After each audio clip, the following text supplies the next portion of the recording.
We're coming live from our Auckland Park studios. This is Prime News on SABC 3. Let's give you a sense of our top stories this evening. The strategy has always been, you must try to charge Malema with everything. EFF leader Julius Malema has vowed to appeal up to the highest court of the land the guilty verdict against him, which was handed down by the East London Magistrates Court. The Madlanga Commission has announced that it has gone to recess and will resume public proceedings on the 13th of October. And the family of the late Mthethwa say they are devastated by his untimely death.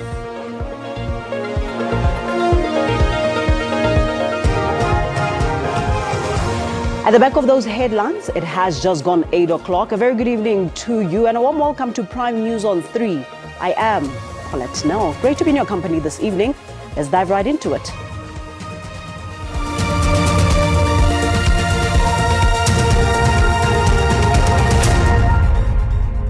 We begin here tonight. EFF leader Julius Malema has vowed to appeal up to the highest court of the land the guilty verdict against him, which was handed down by the East London Magistrates Court in the Eastern Cape. Malema was found guilty for unlawful possession of a firearm, ammunition, and discharging a firearm in public during EFF's 5th anniversary celebrations at the Sisa Dugashe Stadium in Mthethwa. His former bodyguard and co-accused, Adrian Snyman, was found not guilty by the same court. Delivering judgment, Magistrate Toinette Olivier says the state brought credible and reliable witnesses to prove its case.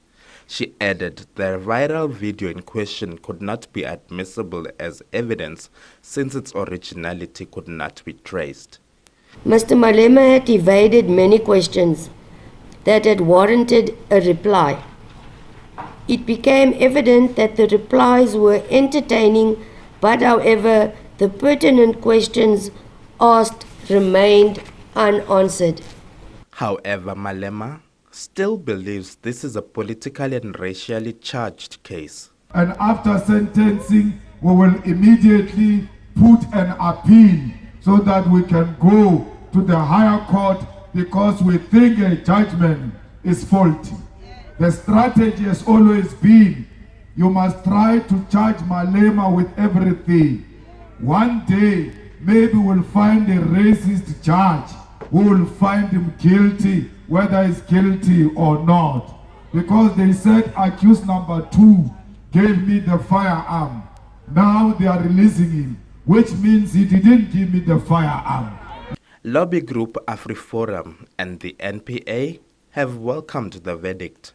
We think people have started to lose faith in the justice system because we've seen so many politically connected and political cases that simply did not get any attention, that simply get ignored, and there is no consequences for politicians who make themselves guilty of misconduct. The matter will be back in court on the 23rd of January for pre-sentencing procedures. Abongile Yankees, SABC News, East London. The Madlanga Commission probing allegations of criminality, political interference and corruption in the criminal justice system will resume its public hearings on the 13th of October 2025. This leg of the hearings was expected to sit until Friday, the 3rd of October 2025. However, the chairperson, retired Justice Mbuyiseli Madlanga, adjourned the hearing today after the current witness on the stand, SAPS Divisional Commissioner for Crime Intelligence, that's Lieutenant General Dumisani Khumalo, felt unwell and had to leave the Commission's precinct shortly after 9 a.m.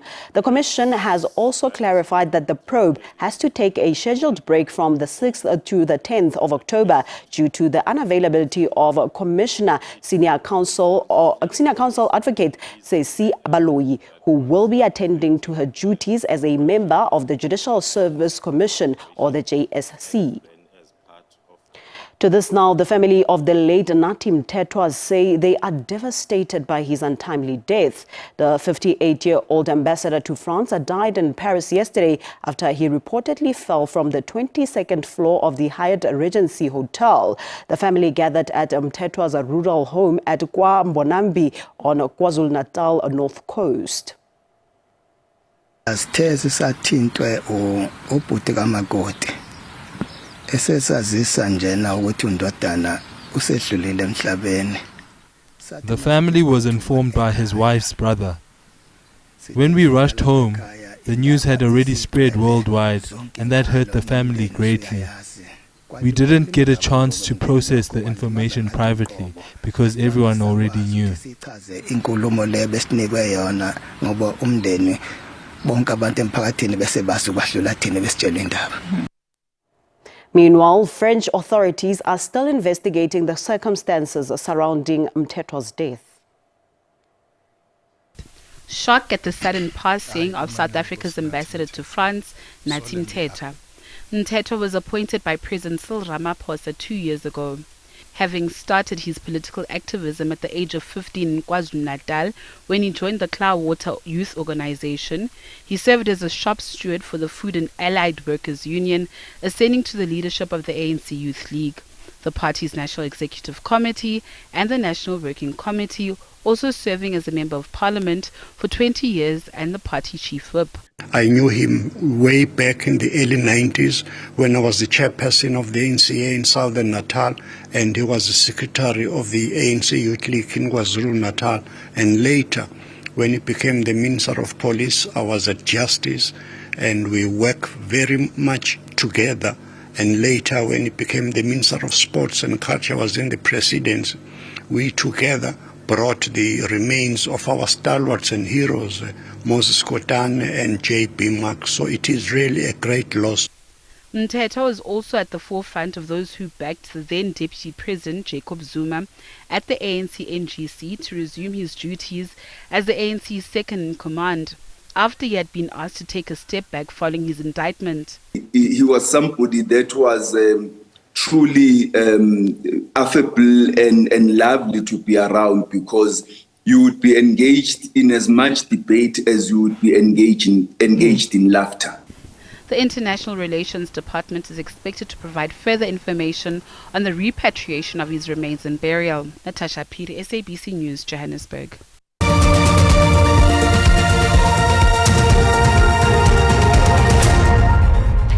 Welcome back. Let's continue with this. The official opposition party in the city of Cape Town, the ANC, has called for the city's Municipal Accounts Committee to be open to the public. This comes as the police's Commercial Crimes Investigation Unit has carried out several search and seizure operations at various premises across the city. Police say the operation targets individuals and entities linked to the contracts awarded by the city of Cape Town, amounting to 1.6 billion rand.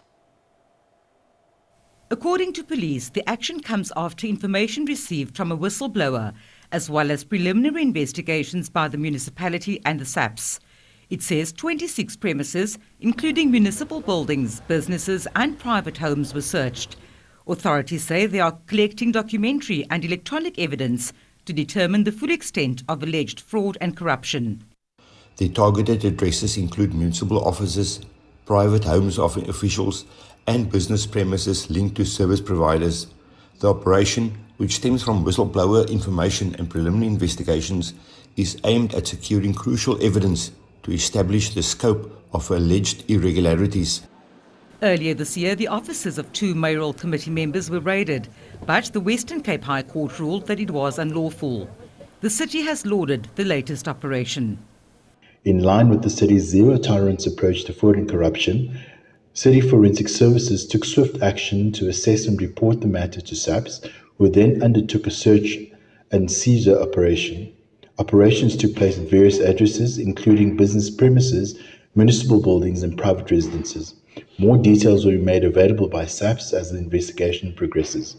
The ANC, as the official opposition in the City Council, says the raids vindicate its view that the municipality has something to hide. People of Cape Town must know that this municipality is a corrupt municipality. You see, Vanessa, the other thing that we are saying as an ANC is that the Municipal Public Accounts Committee of the municipality must be open to the public. Vanessa Puna, SABC News, Cape Town. Gauteng Education says it is doing all it can to make sure that they process a payment of the school nutrition program.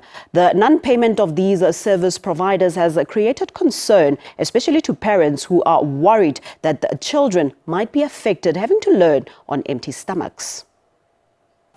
Some parents are already in panic mode after hearing that the Gauteng Education Department is currently struggling with payment delays for service providers of its extended national school nutrition program. As parents, we are concerned because if Gauteng Education is struggling with payments, this will lead to service providers cutting off food supply to schools. The National Association of School Governing Bodies says the department must find other avenues to get money because learning will be extremely difficult. The department must go to Treasury and ask for money. That will not happen. Science research has shown that the empty stomach will not listen to the teacher. The problem is the budgetary constraints that we are facing and the cash flow challenges. We have adopted a process where we are also feeding children in the quintile 4 and 5s in Gauteng. The National School Nutrition Program helps learners with meals to keep them alert, punctual and ready to learn, improving concentration and attendance. Calvin Dludla, SABC News, Johannesburg. Experts have warned that uncertainty over jobs and trade still hang over South Africa following the expiration of the African Growth and Opportunity Act. Political economist Professor Patrick Bond says in the absence of any relief on AGOA, South African goods will now face standard tariffs on exports to the United States. This while certain products such as copper, pharmaceuticals and certain minerals are exempt. Political economist Professor Patrick Bond says US President Donald Trump's tariffs on South African goods have led to a sharp drop in the country's exports to the US during the second quarter of this year.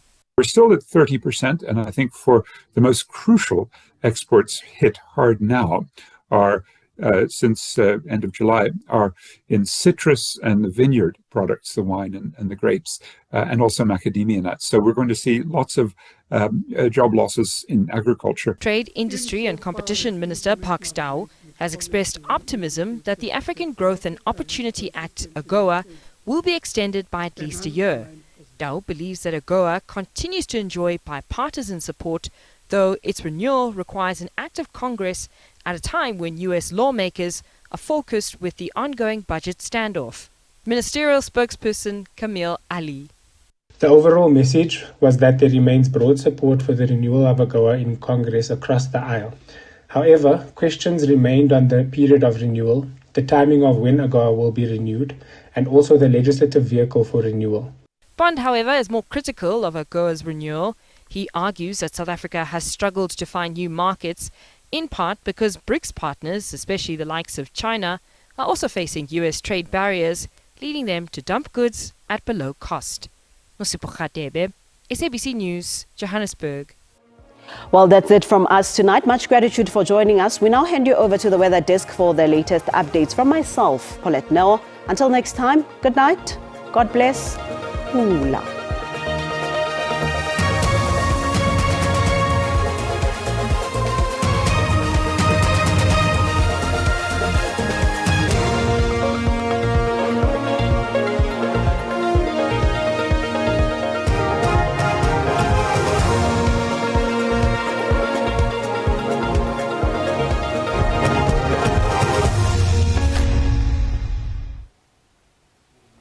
Thank you very much and a very warm welcome to the weather desk. Time for us to look at those conditions over the country. We're going to start talking about our seasonal forecast now, giving an idea how the summer is going to look in terms of rainfall and also temperatures. Now, we are expecting some above average rainfall over most of the country because currently the Enzo is sitting at a natural state, but we are expecting the La Nina, especially as we move towards October, November, December to be in a weak state, which means that this is favorable for us to have a rainfall over the country. And the rainfall means that possibilities of persistent rainfall, which can lead to flooding, especially as we move toward the central part, stretching all the way into the eastern parts of the country. We are predicting that the Northwest Free State, KwaZulu-Natal and the Eastern Cape will receive above normal rainfall, which means that likelihood of our water reserves being filled. They're talking about dams and other things. And also possibilities of flooding is high, which means that our drainage system needs to be improved, especially over those areas. Moving into Limpopo and Mpumalanga,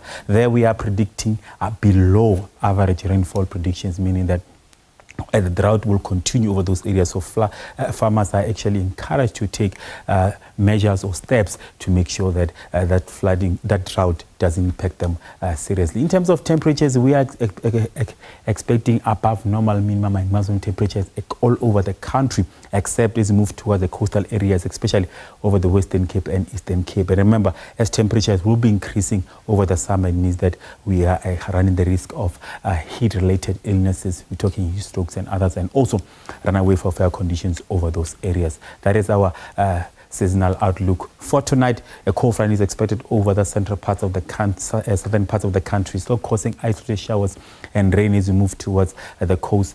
Moving for tomorrow, it is those rainy conditions or most of the southern parts stretching into Mpumalanga and also KwaZulu-Natal. We are expecting a level 2 warning of some damaging winds as we move into the northern Cape, stretching into parts of the eastern Cape. Temperature-wise for tonight, it is going to be a cool night over most of the country. It should be cold as we move into Calvinia and Sandland. But for tomorrow, it is a hot day as we move into Palabra and also Musina, but should be warm over Gauteng with Johannesburg at 27. But cool conditions as we move towards the southern parts of the country, especially over the mother city. We're expecting a high of 70. That's all the weather I have for you. Stay tuned.